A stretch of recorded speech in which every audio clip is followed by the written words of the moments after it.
30 जनवरी 1948 भारत के इतिहास के पन्नों में एक स्याह कर देने वाली रात। संध्याकालीन बेला है, शाम के 7-7:15 के आसपास का समय है। गांधी और पटेल के बीच वार्ता का एक दौर चल रहा है। गांधी ने कहा पटेल को कि जो 55 करोड़ या 65 करोड़ जो अंतर्राष्ट्रीय समझौते के तहत पाकिस्तान को देना है, गांधी ने पटेल को कहा कि वो रकम आप उसे दे दो, अर्थात जिन्ना को दे दो। भारत और पाकिस्तान के बंटवारे की लकीर खींची जा चुकी है। पटेल का कहना साफ था कि उस रकम से पाकिस्तान गोला बारूद खरीदेगा और कश्मीर को आजाद कराने की कोशिश करेगा। गांधी एक मानवतावादी व्यक्तित्व है, जिनका ये कहना कि माना कि वो ले सकता है, लेकिन वर्तमान परिदृश्य में जिस अंतर्राष्ट्रीय समझौते को हम लोग टाल नहीं सकते, भारत जैसा मुल्क कभी बेईमान हो नहीं सकता। जो रकम हम लोगों को आज नहीं तो कल देना है, पटेल वो रकम तुम उसे वापस दे दो, वो रकम तुम उसे वापस दे दो। पटेल की इच्छा नहीं है, लेकिन ये गांधी की जिद है। तभी गांधी ने कहा कि अगर रकम नहीं देते हो तो मैं आमरण अनशन पर बैठ सकता हूं। गांधी के ये वो शब्दावली थे जिस शब्दावली ने इस राष्ट्र के हिंदूवादी चरित्र को चरितार्थ करने वाले लोगों को गले के नीचे रास नहीं आया। लोग आरोप लगाते हैं कि गांधी ने इस राष्ट्र को हिंदू राष्ट्र होने नहीं दिया। लोग आरोप लगाते हैं कि गांधी ने इस राष्ट्र को बंटने से, लकीर खींचने से गांधी रोक नहीं पाए। आइए हम सब मिलकर के, ये मेरी विचारधारा है, विश्लेषण करते हैं। गांधी के द्वारा जब इस कथन को कहा गया, एक क्रिया की प्रतिक्रिया तो आनी ही थी। एक वर्ग, एक समुदाय जो हिंदूवादी संगठन को रिप्रेजेंट करता है, जिस संगठन का मैं भी एक सक्रिय कार्यकर्ता कभी रहा हूं, इसके नमूने के रूप में मैं बतला दूं कि नमस्ते सदावत्सले मातृभूमे त्वया हिंदू भूमे सुखम वर्धितोयम महामंगले पुण्य भूमे तो दर्ते पतत्वे सखायु नमामो वयम। ये शाखा का गीत है। सच सच बतलाना यारा, इस राष्ट्र की दो खूबसूरत आंखें नहीं है। हिंदू और मुस्लिम क्या दो इस राष्ट्र की खूबसूरत आंखें नहीं है। आज ग्रामीण पृष्ठभूमि में आप चले जाओ, मुसलमानों के तजिया को ढोते हुए हिंदुओं को भी पाओगे और मुस्लिम महिलाओं को छठ करते हुए भी पाओगे। मैं कुछ कहना नहीं चाहता, मैं ये कहना चाहता हूं कि गांधी ने उन परिस्थितियों में यही कहा था कि जो रकम उसको देनी है वो रकम दे दो पाकिस्तान को। पटेल की आशंका थी कि उससे गोला बारूद खरीदेगा और कश्मीर को अलग करने के लिए राष्ट्र को झोंक देगा। गांधी ने जब ये धमकी दी कि मैं आमरण अनशन में बैठ सकता हूं, तो मैंने अभी कहा कि क्रिया की प्रतिक्रिया आनी स्वाभाविक थी।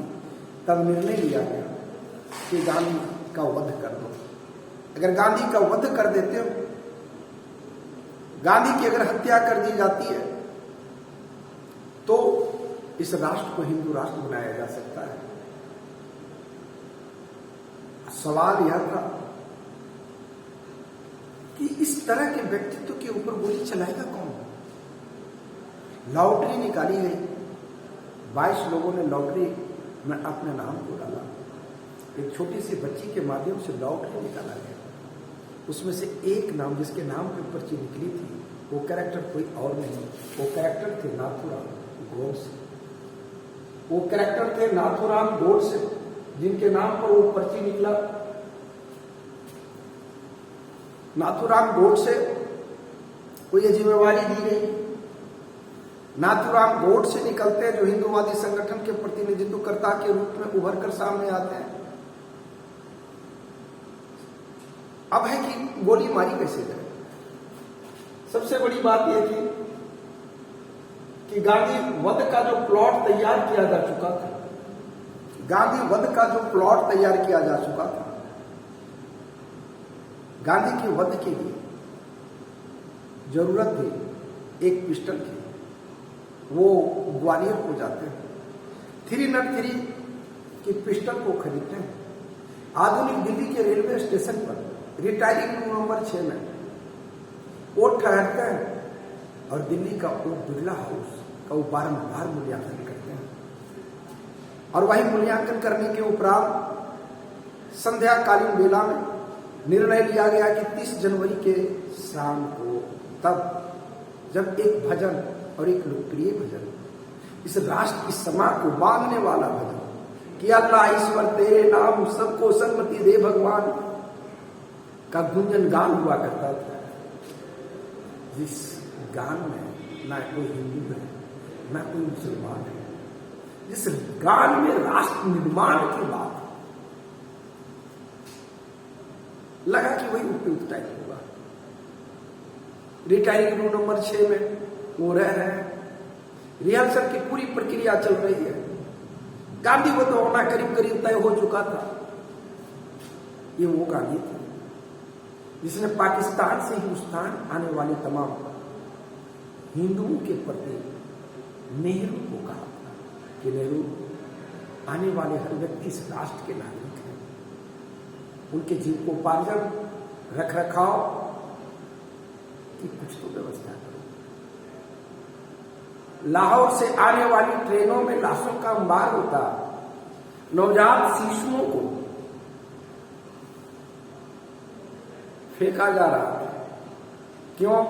क्योंकि आने वाले ट्रेन में सांस लेने तक की जगह नहीं होती।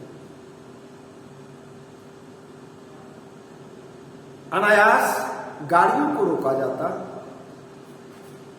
ट्रेनों को, बसों को जहां तहां रोक दिया जाता। हिंसक वारदात और मैं हिंदू तो मुस्लिम की लकीरें इतनी गहरी हो चुकी थी प्यारे कि लोग भूल चुके थे अगर जिस्म को काट दो तो खून का रंग, लहू का रंग एक ही होता है। हालात बद से बदतर हो चुके थे। अंग्रेजों ने इस लकीर को खींचा था कि तुम हिंदू हो, मैं मुसलमान हूं, या मैं मुस्लिम, तुम हिंदू हो। आज उस खून के रंग में रंग अलग नजर लोगों को आ रहा था। बुद्धिजीवी तबके, पथभ्रष्ट तबके का एक वर्ग ऐसा भी था जो इसको हवा दिए जा रहा था। नवनिर्मित पाकिस्तान की उसी सरजमीन पर आर्टिकल ऐसे लिखे जा रहे थे कि कभी वो दूजा दिन ना आए जब मूर्ति पूजकों को देखने की नौबत आ जाए। दिल दहलाने वाली समय हिंदुस्तान की सरजमीन से भी मुसलमानों का जत्था पाकिस्तान को जा रहा है, पाकिस्तान से आने वाले हिंदुओं का जत्था हिंदुस्तान को आ रहा है। गांधी इसी बात को कह रहे हैं कि आवर्जन की प्रक्रिया को सरल करो, ऐच्छिक करो। जो जिस सरजमीन में जन्मा होता है, जिस घर पे जन्मा होता है, पुश्तों की यादें उसमें छिपी होती है। नेहरू दंगे को रोको, लेकिन 1942 के बाद गांधी को पूछने वाला कौन था? गांधी एक युग है, गांधी एक दर्शन है, गांधी मानव नहीं आ रहा, गांधी एक महामानव है। मानवता के नजरिए से देखोगे तो इतिहास गवाह है कि अपनों ने अपनों का खून किया है। जब अपने अपनों का खून करता है नयारा तो उसकी दर्द बेइंतहा होती है। जब लोहा लोहे को पीटता है तो उसकी गूंज दूर तक सुनाई देती है, लेकिन वही लोहा जब सोने को पीटता है तो उसकी आवाज पड़ोसी को भी सुनाई देता है। आज भारत की सरजमीन पर वही हो रहा है। गांधी व्यथित है, गांधी दुखी है। लोग कहते हैं कि गांधी ने इस राष्ट्र को हिंदू राष्ट्र नहीं होने दिया। मैं पूछता हूं, क्या गांधी गुनाहगार है? जिस गांधी का वक्त 30 जनवरी 1948 को कर दिया गया, 1948 को कर दिया गया, और हम लोगों ने, नवनिर्मित राष्ट्र ने इस संविधान को 26 जनवरी 1950 को लागू किया, तो 2 साल की समयावधि के धर्मई तो गांधी नहीं थे। गांधी वध भी इसी आधार पर कर दिया गया कि गांधी रास्ते का रोड़ा है।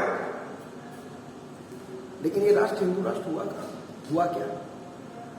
ये राष्ट्र हिंदू राष्ट्र नहीं हुआ। तो क्यों आरोप लगाया जाए गांधी को? क्यों आरोप लगाया जाए गांधी? दूसरा बड़ा और तख्त सवाल है कि गांधी ने इस राष्ट्र का बंटवारा कर दिया।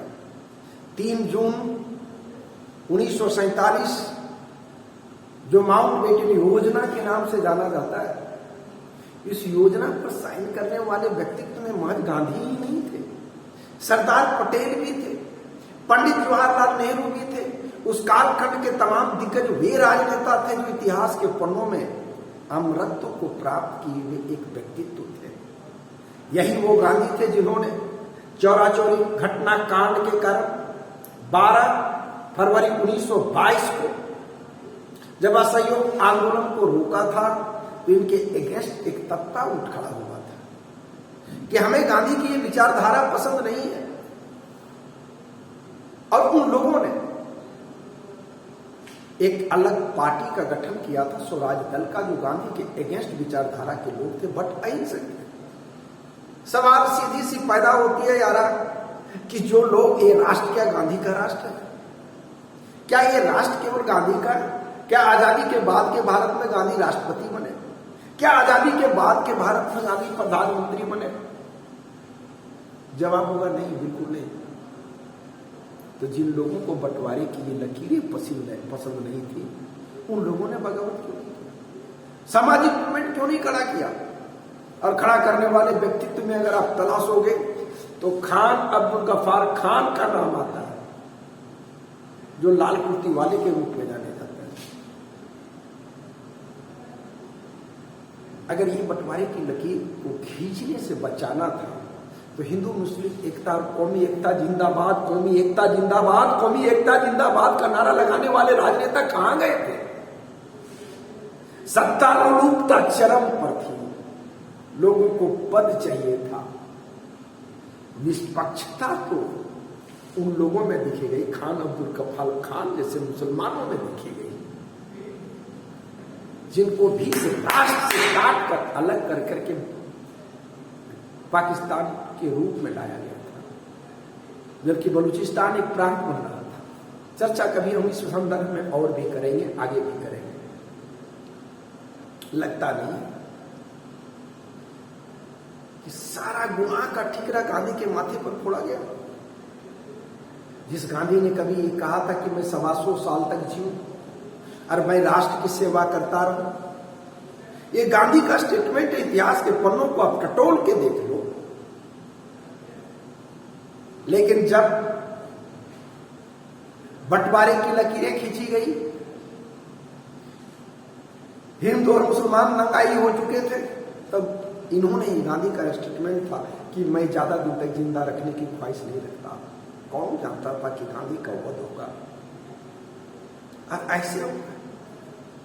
जिस व्यक्तित्व ने इस राष्ट्र को केवल देने का काम किया, इस राष्ट्र से कभी कुछ लिया नहीं। जो व्यक्ति और जो व्यक्तित्व कभी भी, जो व्यक्ति और व्यक्तित्व कभी भी किसी दिशा में ना कोई स्वार्थ पाला और ना कभी कोई पद की आकांक्षा रखा, उसके ऊपर आज इतनी गाली होती। आज का मानव जो सीधा हो, सच्चाई के रास्ते पर चलता हो, उसको लोग उलाहना देते हैं कि बहुत बड़े गांधी बन गए। सच सच बतलाना यारा, गांधी ने अपने बेटों को कभी प्रमोट करके प्रधानमंत्री बनाया क्या? कैबिनेट दर्जे का मंत्री बनाया क्या? कोई सर्वोच्च पद पर आसीन करने का काम किया क्या? ध्यान रहे, गांधी वो व्यक्तित्व जो इंग्लैंड में पढ़े थे, अंग्रेजी जानते थे, अंग्रेजियन उनके रगों में था, लेकिन गांधी ने कभी भी यह नहीं कहा कि मेरे बेटे को यह पद दो। आजादी के बाद के भारत में कोई सर्वोच्च पद प्राप्त किया क्या? तो ऐसे निस्वार्थ व्यक्ति के ऊपर अंकुश क्यों, आरोप क्यों, प्रत्यारोप क्यों? यारा, लकीरों के खींचने से पुरखे नहीं बदलते। लकीरों के खींचने से पुरखे नहीं बदलते।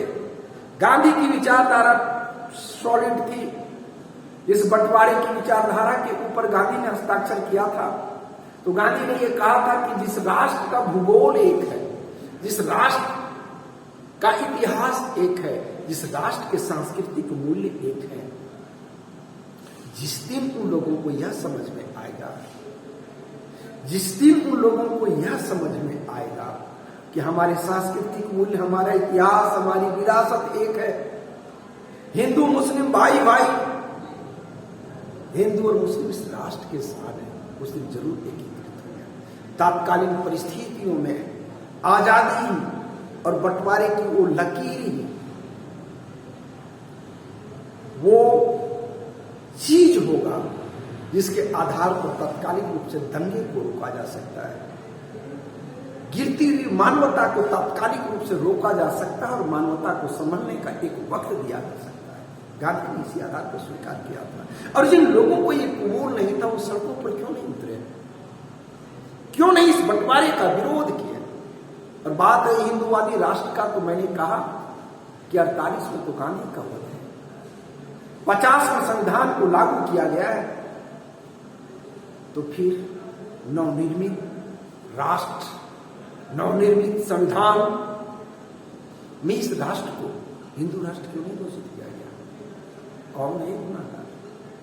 क्या गांधी इस राष्ट्र, गांधी के लिए ये राष्ट्र उनकी बपौती विरासत थी क्या? गांधी कोई सर्वोच्च पद पर थे क्या? गांधी ने संविधान की रचना की थी क्या? गांधी के समय में भारत का संविधान लागू हुआ था क्या? ऐसा नहीं हुआ था। गांधी एक युग है, गांधी एक दर्शन है जिसको इतिहास के पन्नों में जगह चाहे जो दे लो, लेकिन अगर मानवतावादी हृदय की आशंका से सोच कर अगर आप देखोगे तो पाओगे कि आज के युग में लोग अपनों से डर रहे हैं। मानवता का विजय पराजय, दानवता का छोड़ने आए है, बात परायों की मत पूछो, हाय में अपनों का भय। आज हिंदू मुस्लिम एक दूसरे के खून के प्यासे हैं। राजनीतिक पार्टियां बांटती है कि तुम हिंदू हो तो हमको वोट दो, तुम मुस्लिम हो तो हमको वोट दो। आखिर क्यों यारा? क्योंकि हम सब बंटते हैं, बांटने वाला बांटता है। जिस दिन आवाम की जनता जाग गई ना कि राष्ट्र की, जिस दिन आवाम की जनता जाग गई ना, यकीनन यकीन मानो राष्ट्र की दशा और दिशा उसी दिन बदल के रह जाएगी। जरूरत है हमको और आपको जागने की। 30 जनवरी 1948 संध्याकालीन बेला है। गांधी की वार्ता का दौर चल रहा है। सूरज डूब चुका है और उसी बीच उनकी नंदनी ने यह आगाह किया कि बिरला हाउस की सभा स्थली में 200 से 250 लोग बापू आपका इंतजार कर रहे हैं। समाधि स्थली व सभा स्थली की ओर आप चले। गांधी जल घड़ी से घड़ी अब देखा तो लगा कि देर हो चुका है। गांधी चलते बिरला हाउस में जिस रास्ते से वो जाते थे उस रास्ते से नहीं जाकर के शॉर्टकट रास्ते से जाते हैं। उस भीड़ के बीच में एक भेड़िया नाथूराम गोड़ से खड़ा है। गांधी जैसे करीब पहुंचे, देखते देखते उनके सीने में गोली, उनके पांव में पहली गोली मारी गई। मानो वह भी नमन करना चाहता और देखते देखते 2 गोली उनके सीने में डाल दी गई। गांधी हे राम कहते हुए धराशायी हो गए। एक युग की समाप्ति हो गई। हौज का थाने में जब इसकी रिपोर्ट लिखाई गई कि गांधी वध हो चुका है, गांधी वध हो चुका है, फौज का थाने के थानेदार ने अपनी कलम की नींव तोड़ दी। उन्होंने कहा कि आखिर गांधी को मारेगा कौन? जो व्यक्ति संपूर्ण शरीर में इस राष्ट्र के लिए वस्त्र धारण नहीं किया हो, जिस व्यक्ति के जहन में भाई भतीजावाद न हो, जिनके पास सच्चाई हो, सत्य और अहिंसा के पुजारी हो, उसका भी वध हो सकता है। भगवान न करे मेरी जिंदगी में वो दिन आए कि मैं इस तरह की कभी रपट लिख सकूं। उन्होंने अपनी रपट लिखने के बाद उस कलम की नोक तोड़ ली। ये कलम कभी गवाह न बने, ऐसा भी हो सकता है। जब इस बात की सूचना पंडित जवाहरलाल नेहरू को मिली, आप इतिहास के पन्नों को टटोलें, वहां मिलेगा। उन्होंने कहा कि आज ये राष्ट्र एक ऐसे अंधकारपूर्ण राष्ट्र की ओर गुजर रहा है जहां से कभी सवेरा नहीं हो सकता। गांधी एक युग है यार, गांधी एक दर्शन है, इसकी भरपाई नहीं की जा सकती। दूसरे दिन राष्ट्र के कोने कोने से लोगों का जन समुदाय उमड़ा था। उनका पार्थिव शरीर बिरला हाउस से लेकर के उनकी समाधि स्थल तक ले जाने के लिए फौज का सहारा लेना पड़ा था। उनका पार्थिव शरीर रेंगता हुआ समाधि स्थल तक ले जाया गया था। उनके बड़े बेटे मणिलाल ने जब मुखाग्नि दी और उस चिता से जो चित्कार निकली ना, वाकई लगा कि इस राष्ट्र ने सचमुच अपने बापू को दिया है। लोगों के हाथों में फूलमालाएं थी, वो फूलमालाएं जहां थी वहीं श्रद्धांजलि स्वरूप गिरता है। लेकिन जो चीजें रुकी थी, जो चीजें दबी थी, वो उनकी आंखों के आंसू थे, अविरल आंसू की धारा थी। आंखों से अविरल आंसू की धारा थी, तो हाथों से छूटता हुआ फूलमाला था। लोगों को वाकई लगा कि मैंने अपना बापू खोया। वाकई लगा कि इस राष्ट्र ने कुछ खोया, एक ऐसा अमूल्य निधि खोया जिसकी भरपाई नहीं की जा सकती। गांधीवध और गांधी के प्रति श्रद्धांजलि की मेरे संग मैं टाइगर सर उर्फ राजेश सर। अगर मेरी विचारधारा अच्छी लगी हो और अंतर आत्मा अगर इजाजत देती हो तो इसको आप शेयर कर सकते हैं, सब्सक्राइब कर सकते हैं मेरे चैनल को, लाइक कर सकते हैं। अगर आत्मा कहती हो तो नहीं तो नहीं। जय हिंद, जय भारत।